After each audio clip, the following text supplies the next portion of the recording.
సుహాసిని తెలుగు ప్రేక్షకులకు పెద్దగా పరిచయం అక్కలేని పేరు. తెలుగునాట పుట్టకపోయినా తెలుగువారి మదిలో చెరిగిపోని స్థానం సంపాదించుకున్నారు. వాస్తవానికి సుహాసిని తమిళ చిత్రాలతో ఆరంగేటం చేసినప్పటికీ టాలీవుడ్లోనే స్టార్ హీరోయిన్గా జేజేలు అందుకున్నారు. ఇక ఈ నటి ప్రముఖ దర్శకుడు మణిరత్నాన్ని ప్రేమించి పెళ్లి చేసుకున్న విషయం తెలిసిందే. ఈ జంటకు ఒక కుమారుడు కూడా ఉన్నాడు. అయితే వీరి పెళ్లి గురించి అనేక వదంతులు వచ్చాయి.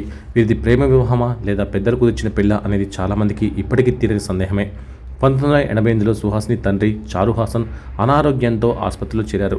అప్పుడు సుహాసిని తండ్రి దగ్గరికి వెళ్తే ఇకపై సినిమాలు చేయొద్దని అన్నారట. ఆమె గురించి మణిరత్నం గురించి బయట వదంతులు వస్తున్నాయని, దీని గురించి ఒకసారి అతనితో మాట్లాడమని చెప్పాడట. తండ్రి సూచనతో సుహాసిని మణిరత్నంకు ఫోన్ చేసి మాట్లాడారట. అయితే అప్పటికే మణిరత్నంపై ఒక రకమైన గౌరవం ఉన్న సుహాసిని ఫోన్ సంభాషణ ద్వారా అది మరింత పెరిగింది. ప్రత్యక్షంగా కలుసుకొని గంటలు మాట్లాడుకున్నారట.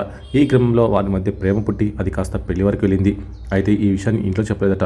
పెద్దలే మాట్లాడుకొని వీరి వివాహం జరిపించారట.